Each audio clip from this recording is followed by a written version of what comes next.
और इसी बीच रुक कर लेते हैं बड़ी खबर की। पटना से बड़ी खबर है, नियोजित शिक्षकों से जुड़ी बड़ी खबर।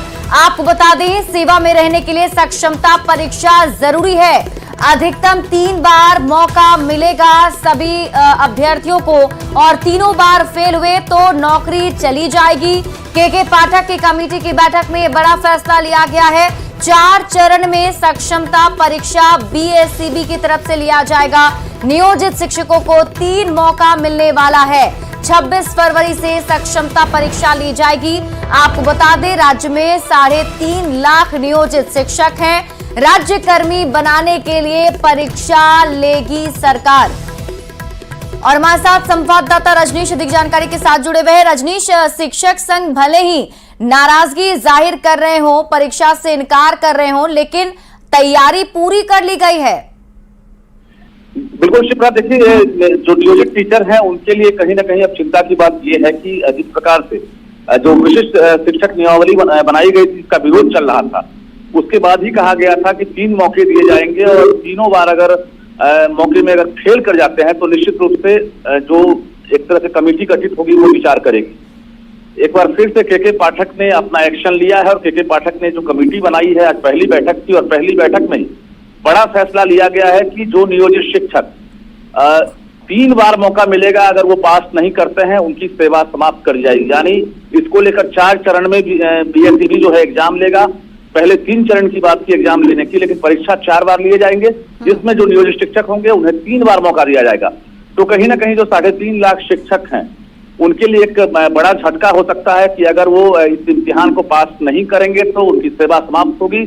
दूसरी बड़ी बात है कि राज्यकर्मी का दर्जा प्राप्त करने के लिए इस परीक्षा में बैठना भी अनिवार्य कर दिया गया है, ये के पाठक ने बताया। जी रजनीश, ये बड़ा फैसला जरूर कमेटी की तरफ से लिया गया है। क्या शिक्षकों की तरफ से रिएक्शन सामने आ पाया, क्योंकि वो तो शुरू से इनकार कर रहे हैं सक्षमता परीक्षा से?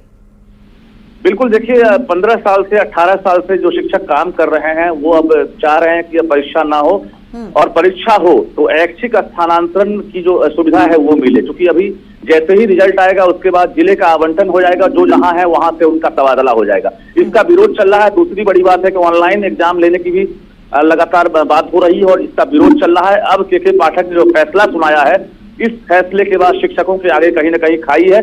अगर वो एग्जाम पास नहीं करते हैं तो निश्चित रूप से 15 साल 18 साल से नौकरी करने वाले शिक्षक जो हैं उनकी सेवा स्वतः समाप्त हो जाएगी।